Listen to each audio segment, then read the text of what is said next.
हमारे चैनल को सब्सक्राइब करें और बेल आइकन को दबाना ना भूलें। तो मैं जिस मुद्दे पे आज मैं बातचीत करने जा रहा हूं आप लोगों से, वो है ठेकेदारी और ठेकेदारी में हिस्सेदारी। जैसा कि आप सभी जानते हैं कि इस देश में बहुजनों की जो आबादी है वो लगभग इस देश की पूरी आबादी का 90% है, और इस 90% पूरी आबादी में 60% जो हमारा संख्या है, 60% जो हमारे लोग हैं, वो लोग किसानी में लगे हुए हैं, खेती में लगे हुए हैं, मजदूरी में लगे हुए हैं, और उन पे जो आज बजट खर्च हो रहा है वो मात्र 17% हो रहा है। और आपको जानकारी होनी चाहिए कि इस देश का जो 20% जीडीपी का बजट है, आप लोगों को पता है जीडीपी क्या होता है? जीडीपी होता है ग्रॉस डोमेस्टिक प्रोडक्ट, और ये जो भारत का ग्रॉस डोमेस्टिक प्रोडक्ट है वो लगभग 3.75 ट्रिलियन डॉलर का है, और 3.75 ट्रिलियन डॉलर का 20% जो है ये भारत में सिर्फ ठेकेदारी के ऊपर खर्च होती है। और इसीलिए मैं कहता हूं कि वो जो डेटा है, वो जो नंबर है, वो है 60 लाख करोड़ रुपया। आप लोगों को जानकर आश्चर्य होगा कि दिल्ली जैसे छोटे शहरों में, जहां की दिल्ली सरकार में जो लोग कार्यरत लोग हैं उनकी संख्या, कर्मचारियों की संख्या लगभग 85,000 के आसपास है, और उन 85,000 कर्मचारियों को सैलरी तथा पर्क मिला करके मात्र दिल्ली सरकार को एक साल में 14,000 करोड़ रुपया खर्च करना पड़ता है। तो अगर उससे आप कैलकुलेशन करोगे तो आप देखोगे कि कर्मचारियों के ऊपर जो रुपया खर्च किया जा रहा है वो मात्र 1 लाख करोड़। अब मैं 1 लाख से सीधा बात करता हूं। 1 लाख करोड़ में मैक्सिमम 6 लाख लोगों को नौकरी दी जा सकती है।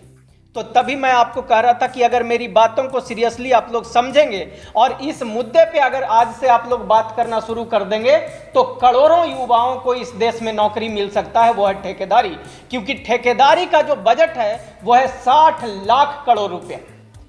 तब आप कहेंगे कि वकील साहब आप तो 60 लाख करोड़ का ऐसे ही एक कहानी सुना रहे हैं। आप लोग गूगल में जाकर के चेक कर लीजिएगा।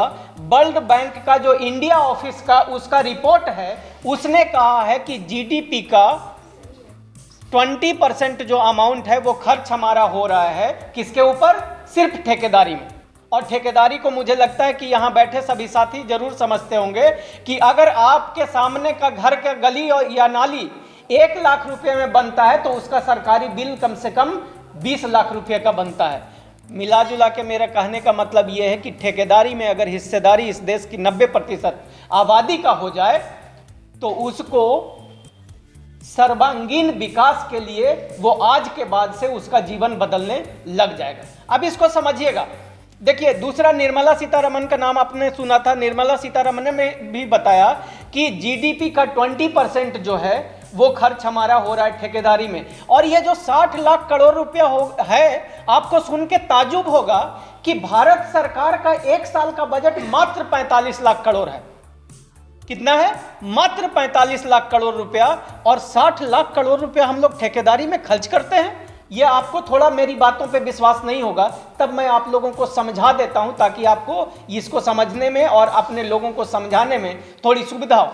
देखिए, भारत सरकार का एक अपना बजट है, उसके साथ साथ हर स्टेट गवर्नमेंट का भी अपना बजट होता है। जैसे 45 लाख करोड़ मैंने आपको बताया भारत सरकार का। अगर आप दिल्ली सरकार का एक साल का बजट देखोगे लगभग 75,000 करोड़ के आसपास है। बिहार में चले जाओगे तो 1.5 से 2 लाख का है। यूपी में चले जाओगे तो उनका भी अपना बजट साल भर का 2 लाख करोड़ के आसपास होता है। तो ऐसे सारे स्टेट और यूनियन टेरिटरी को आप जोड़ लोगे तो उनका अपना अपना बजट मिला करके बहुत बड़ा बजट हो जाता है। इसके साथ साथ बहुत सारी पीएसयूज होती हैं, पब्लिक अंडरटेकिंग होती हैं, उनके अपने बजट होते हैं। आपको जानकर के हैरानी होगी कि ईस्टर्न जो स्टेट हैं जिसमें 7 सिस्टर आप लोग कहते हो, उन 7 सिस्टर का जितना बजट होता है एक स्टेट का, उतना तो एक पीएसयू का बजट होता है जो ठेकेदारी करती है एक साल में।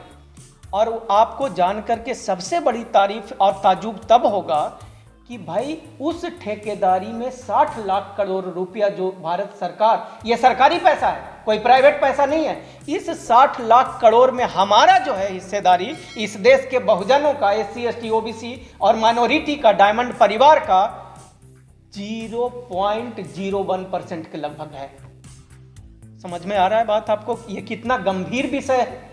60 लाख करोड़। आज आप समझते हो कि इस देश में, भारत में, अगर 90% आबादी गरीबी रेखा से के आसपास जीवन गुजर बसर करती है, उसका कारण यही है। और आप लोगों ने सुना होगा कि इस देश में जो 5% आबादी है वो 90% धन संपत्ति का मालिक बन करके बैठा है, और जो 90% आबादी है वो मात्र 5 से 10% इस देश का धन संपत्ति और पैसा के ऊपर अपना जीवन गुजर बसर करता है। इसीलिए तो उसकी आर्थिक, सामाजिक, राजनीतिक और शैक्षिक सब रूप से ये लोग पिछड़े हैं। तो अब इसमें समझना, जो समझने वाली बात यहाँ पे ये है कि ये तो नंबर आप लोगों को जानना पड़ेगा। अब जैसे देखिए, आप देखोगे कि फायदा क्या होता है। सबसे पहले यहाँ पे आप समझ लीजिए कि क्या होगा अगर वो 60 लाख करोड़ में हमारी हिस्सेदारी हो जाए तो सबसे पहले आपकी आर्थिक स्थिति बेहतर हो जाएगी।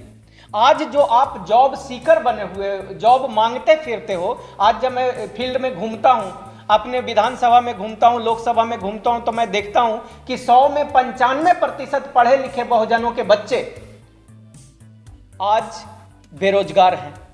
और उनकी बेरोजगारी का कारण यही है कि जो सबसे बड़ा अमाउंट सरकार का जहां पे खर्च हो रहा है, वहां पे हमारी हिस्सेदारी या भागीदारी नहीं है। ये एक बात हुई। दूसरी बात, तो हम जॉब सीकर से जॉब गिवर बन जाएंगे। दूसरी बात, इसमें अगर आपको मालूम है कि अगर ठेकेदारी हमारे एक परिवार को आज मिलने लग जाए, नौकरी में क्या होता है, आपको नौकरी मिल गई, आपका नौकरी खत्म हो गया, उसके बाद आपके अगले जनरेशन को एग्जाम देना पड़ेगा। एग्जाम में अगर वो पास होगा तो उसको नौकरी मिलेगी या नहीं मिलेगी। लेकिन ठेकेदारी में क्या होता है, अगर आज आपने एक कंपनी बनाई है और कल को जब आप जाओगे तो कल आपका बेटा के पास उस कंपनी का जो एक्सपीरियंस होगा वो पहले से ज्यादा होगा, यानी वो अब और बड़ा बड़ा टेंडर लेने लग जाएगा। यानी ये अब जैसे अंबानी का सुने हो, उसके बाप दादा ने उनकी कंपनियों को बनाई थी, अंबानी आज बेटर और ज्यादा पैसा का टेंडर कर रहा है। टाटा बिरला का नाम आपने सुना होगा, टाटा ने कंपनी बनाई थी, उसका बेटा आज बेहतर जिंदगी जी रहा है। कहने का मतलब कि ये आपकी आने वाली पीढ़ियों का भविष्य को भी बेहतर करेगा अगर ठेकेदारी में आप हिस्सेदारी की मांग करना शुरू करते हो और ये मिल जाए तो। और क्या मिलेगा, देखिए, जब एक परिवार का अगर आर्थिक स्थिति बढ़िया हो जाता है, मेरी बहन यहाँ पे बैठी हुई हैं, अगर इनकी आर्थिक स्थिति बढ़िया हो जाए तो ये क्या करेंगे, इनको फोन आएगा अपने आसपास परिवार वाले से, मेरे भाई भतीजा बेटा बेटी पढ़ना चाहती है, आप इनको लेके जाओ और दिल्ली में रख करके पढ़ाओ। अब ये 5 बच्चों को गार्जियन बन जाएंगी, ये मार्गदर्शन करेंगी, उन बच्चों के जीवन को बेहतर करने का ये काम करेंगी। यानी एक आदमी को अगर नौकरी मिल जाए, रोजगार मिल जाए, उसकी आर्थिक स्थिति बेहतर हो जाती है, तो बहुजनों का कम से कम 10 परिवार बेहतर हो जाता है। तो तब मैं आप लोगों को बताता हूं कि जब 1 लाख करोड़ से अगर 6 लाख लोगों की नौकरियां मिल सकती है, तो 60 लाख करोड़ में आप मल्टीप्लाई कर लेना, आपको खुद समझ में आ जाएगा कि कितने लोगों को, लगभग 4 करोड़ लोगों को 1 साल में नौकरियां ये सिर्फ ठेकेदारी के माध्यम से मिल सकता है। तो 4 करोड़ तो नंबर आपके सामने आ गया। अब उस 4 को मल्टीप्लाई कम से कम 10 से कर लो, यानी 40 करोड़ युवाओं को नौकरी, या परिवार जो बहुजन समाज का है उसके जीवन को बेहतर करने की ताकत और क्षमता कौन रखता है, ठेकेदारी में हिस्सेदारी रखता है। तो यहां पे एक कंपैरिजन आप लोगों को समझना पड़ेगा। आज देखोगे उत्तर प्रदेश में आप सुन रहे होगे कि 60,000 पुलिस में भर्ती के लिए लगभग 5 लाख बच्चों ने एग्जाम देने का प्रयास किया, वो भी एग्जाम हो ना पाया। कहने का मतलब कि, और आपको पता है नौकरियों में पूरे देश का जो जीडीपी का बजट है वो मात्र कितना खर्चा होता है, आपको मालूम है? मात्र 3%। यानी वो टोटल अमाउंट ही कितना बनता है, 9 लाख करोड़ रुपया। लेकिन बहुजनों तुम लोग जाग जाओ, वो 9 लाख रुपया तुम्हारा नहीं है, तुमको तो आरक्षण के माध्यम से मात्र 50% मिलता है। यानी वो कितना हो गया, 9 लाख का 4.5 लाख करोड़ हो गया। अब उन 4.5 लाख के करोड़ में यहाँ पे बैठे हुए बहुत सारे सरकारी नौकरी में साथी हैं, आपको पता होगा आपके डिपार्टमेंट में SC ST OBC का कम से कम 50 से 70 सीटें आज भी वर्तमान समय में खाली है। इसका मतलब वो 4.5 का भी आधा कर दो तो लगभग 2 लाख हो गया। अब 2 लाख करोड़ रुपया जो बचा, उसमें क्या आज के तारीख में हो रहा था, जो माला जी अभी बता रही थी आपको, कि उसमें इंटरव्यू में आपके बच्चों को छाट दिया जाएगा। जैसे ही आपका नाम देखा जाएगा, दलित और पिछड़ा का नाम, आपको इंटरव्यू से बाहर कर दिया जाएगा। मिला जुला के लबो लबाब ये है कि आप मात्र 1 लाख करोड़ के लिए पूरे देश का 81 करोड़ बहुजन लड़ाई लड़ रहा है। तो मेरे बहुजनों, जाग जाओ। सरकारी नौकरी की, मैं ये नहीं कह रहा हूं कि सरकारी नौकरी की लड़ाई आप लोग छोड़ दो, मैं ये आप लोगों को बताने की कोशिश कर रहा हूं कि सरकारी नौकरी के साथ साथ जो आज तक कहीं पे चर्चा नहीं होती है बड़े मंचों से, आपके माध्यम से मैं सारे देश के बहुजनों को जगाना चाहता हूं। और आज से आप एक और लड़ाई शुरू कर दो कि ठेकेदारी में हमारी 90% अगर आबादी है तो हिस्सेदारी मिलनी चाहिए। मेरी बात सही लग रही है आप लोगों को? ये एक बात हो गई। जो दूसरी बात मैं आप लोगों को बताना चाहता हूं कि तो ये इस तरीके से लाभ हमारे बच्चों को मिलेगा, हमारे भविष्य को मिलेगा।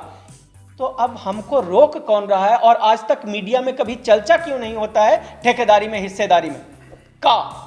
वो इसलिए चर्चा नहीं होता है क्योंकि इस देश के जो 10% आबादी है, उन्हीं, जिसको सवर्ण आप लोग कहते हो, उन सवर्णों का जो सबसे रईस है लोग, मात्र 1% लोग इस देश में ठेकेदारी के व्यवस्था में या ठेकेदारी के काम में शामिल हैं, मात्र 1%। और वो जो 1% लोग हैं उसमें बहुजन कहीं नहीं है, वो सारे सवर्ण लोग हैं। तो चूंकि सवर्ण लोग ये पैसा जो लाखों करोड़ में बहुजनों में आ जाएगा, तो उनको क्या होगा? अगर ये बहुजन की आर्थिक स्थिति बेहतर हो जाएगी तो उनको सस्ता मजदूर कैसे मिलेगा, उनको सस्ता नौकर कैसे मिलेगा, उनको वो लोग कैसे मिलेंगे जो उनका चापलूसी और उनकी दलाली करे? तो आप लोगों को गरीब, कमजोर, लाचार, कमजोर और मजबूर रखने के लिए ये ब्राह्मणवादियों, सवर्ण मानसिकता के लोगों की साजिश है। और चूंकि आप लोगों को पता है, तब मैं अपने बहुजन मीडिया को कहता हूं आपका धन्यवाद कि ये सवर्ण मीडिया कभी नहीं चाहेगी कि बहुजनों को ठेकेदारी में हिस्सेदारी मिले और इस बात पे चर्चा हो। तब आप लोगों की जिम्मेदारी बढ़ जाती है कि आप लोग जो है इसको ज्यादा से ज्यादा संख्या में दिखाओ और ज्यादा से ज्यादा लोगों तक ये बात को पहुंचाओ। तो अभी इसमें थोड़ा सा 1-2 पॉइंट बहुत इंपॉर्टेंट है, इसको इसीलिए थोड़ा सा मुझे 2 मिनट समय आप लोग और दे दीजिए। इसमें एक बात जो आप लोगों के लिए समझना बहुत जरूरी है कि आखिर हम लोगों को रोका कैसे जाता है, कैसे रोका जाता है। अब ये जो बड़े बड़े ठेकेदारी होती है, आप लोगों को जानकारी होनी चाहिए, वो 500 करोड़ से कम का नहीं होता है। अब मेरे बहुजनों को यहाँ इतने हजारों के तादाद में जो बहुजन बैठे हैं, इनमें से एक व्यक्ति बता दे कि 500 करोड़ की औकात ये रखते हैं, तो वो आपसे कहेंगे कि आप 500 करोड़ का एक्सपीरियंस सर्टिफिकेट हमको दीजिए। अब मेरे बाप दादा जब खेती में थे, किसानी में थे, हल चला रहे थे, जूता सिल रहे थे, और उनसे तुम कहते हो कि 500 करोड़ रुपया का एक्सपीरियंस सर्टिफिकेट दे दो, कहां से दे देंगे भाई? दूसरी बात कि वो कहेंगे कि आपको पिछले 3 साल का टर्नओवर दिखाना पड़ेगा 500 करोड़ रुपया का, कम से कम उसका कुछ हिस्सा, मतलब उसका 1/3 या 50% आपको दिखाना पड़ेगा कि इतना का आपने ठेकेदारी किया 3 साल में।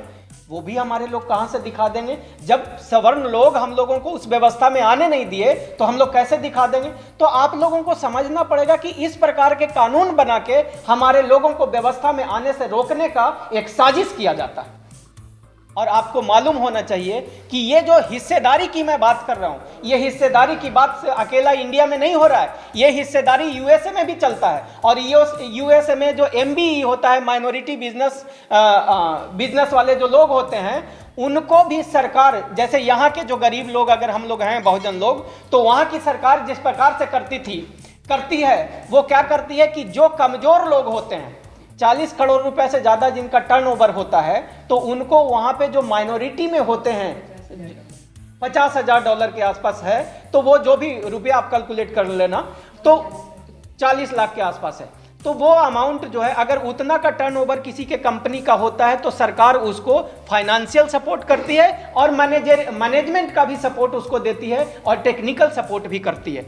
तो मैं आप लोगों के माध्यम से इस देश की सरकारों से, हालांकि उम्मीद मुझे बहुत कम है, तो तब मैं अपने बहुजन नेताओं से और देश की सारी पब्लिक से ये एक निवेदन करना चाहता हूं, चूंकि अभी चुनाव का समय चल रहा है, तो आपके माध्यम से मैं चाहता हूं कि ये बात हो सके तो आप लोग इस प्रकार से पहुंचाना, जैसे मैं वीडियो बनाता हूं 1 मिनट का 2 मिनट का, आप ठेकेदारी के ऊपर वीडियो बना करके और अपने फेसबुक पे, यूट्यूब पे या सोशल मीडिया पे डाला करो, जिससे कि ये आवाज़ हमारे नेताओं तक पहुंचे और कहो कि अगर ठेकेदारी में हिस्सेदारी की आवाज़ नहीं उठाए तो हम अपने लोगों को वोट नहीं करेंगे। ये एक तरीका है। दूसरा तरीका इसमें यह हो सकता है कि हम अपने नेताओं को ये कहें कि अगर ठेकेदारी में हिस्सेदारी की कम से कम आप डरते हो वर्तमान सरकारों से, तो कम से कम अपने सेक्रेटरी को लेटर तो आप लोग लिखना शुरू करो। आज 131 एससी और एसटी के एमपी हैं, लगभग 121 के आसपास ओबीसी के एमपी हैं। ये लोग अगर अपने सेक्रेटरीज को लिखना शुरू कर दें तो चर्चा तो शुरू हो जाए। और जिस प्रकार से अमेरिका में आज आरक्षण की व्यवस्था दूसरे नाम से चल रही है, उस प्रकार से भारत में भी हिस्सेदारी मिलेगी। और मैं ये बात पूरे विश्वास के साथ कहना चाहता हूँ। पूरे देश के अंदर ठेकेदारी प्रथा को हटाने की बात की जा रही है और आप कह रहे हैं कि ठेकेदारी में हिस्सेदारी। बात बहुत अच्छा की। मैं कह रहा हूं कि जब तक इस व्यवस्था को ख़त्म नहीं किया जाए, ठेकेदारी की व्यवस्था को, आपकी बात और आवाज़ बहुत अच्छी है कि ठेकेदारी व्यवस्था को ख़त्म किया जाए, लेकिन जब तक ठेकेदारी व्यवस्था चल रही है तब तक तो उसमें अगर आप वहाँ पे डिमांड शुरू कर दोगे तो वहाँ से फिर वो भाग करके, आज क्या हो रही है कि सरकारी नौकरियों में जो पैसा लगाया जाता था वो कहाँ से लगाया जाता था? वो सरकार के तरफ से लगाया जाता था। आज जो ये प्राइवेट जो ठेकेदारी होती है, ये ठेकेदारी में भी पैसा सरकार का लगता है। तो अगर वहाँ पे भी हम लोग डिमांड करना शुरू कर दें तो या तो हमको सरकार में वो हिस्सेदारी मिल जाएगी या ठेकेदारी में हिस्सेदारी मिल जाएगी, बहुजनों का विकास हो जाएगा। मैं ये कहना चाहता हूँ। सर, क्या आपस में एक मत नहीं है? एक तरफ वो ठेकेदारी हटाओ आंदोलन कर रहे हैं और आप यहाँ इतनी बड़ी पीसी कर रहे हैं ठेकेदारी में हिस्सेदारी, तो आप लोगों में मत नहीं है? नहीं, बहुत अच्छा कहा। देखिए, हम लोगों को सब तरीके से लड़ाई अपनी शुरू कर देनी होगी अपनी हिस्सेदारी की। अगर ठेकेदारी करोगे तो हम वहाँ हिस्सा ले लेंगे और अगर सरकारी व्यवस्था चलाओगे तो हम वहाँ हिस्सा ले लेंगे। मैं उन साथियों का भी धन्यवाद करता हूँ जो ठेकेदारी हटाने की लड़ाई लड़ रहे हैं, और हम उन लोगों का भी धन्यवाद करेंगे जो ठेकेदारी में हिस्सेदारी की बात कर रहे हैं। ठीक है, थैंक यू। आवाज उठेगी कैसे? 131 सांसद की बात कर रहे हैं, उनके एजेंडे में क्या कहीं समाज भी है या नहीं? हाँ, ये बात मैं अपनी बात में कहना चाह रहा था। आपके सवाल के माध्यम से मैं आपको जवाब दे देता हूँ। देखिए, आज के तारीख में हो क्या रहा है, चुनाव जो है, जैसे मेरी बहन ने बताया कि चुनाव बहुत एक्सपेंसिव हो गया है। और चुनाव चूंकि एक्सपेंसिव हो गया है तो जब लोकसभा का आप चुनाव लड़ोगे तो आपको 50 करोड़ रुपया चाहिए, और वो रुपया लेने के लिए हमारे लोग कहाँ जाते हैं? सेठ और साहूकारों के पास चले जाते हैं। और सेठ और साहूकारों के पास इसलिए जाते हैं क्योंकि उनके पास पैसा है। अगर ठेकेदारी में हमें हिस्सेदारी मिल जाए तो हमारे जो नेता हैं, हमारे जो लीडर पैदा होंगे, कल बहुजनों के बीच में आएंगे और उनसे अपना हिस्सेदारी मांगेंगे, उनसे अपना मदद और सपोर्ट मांगेंगे। तो जब उनका पैसा लेकर के वो विधायक, मंत्री और सांसद बनेंगे तो फिर वो उनकी आवाज़ उठाना शुरू कर देंगे। तो ये मैं कहूँ। हमारे चैनल को सब्सक्राइब करें और बेल आइकन को दबाना ना भूलें।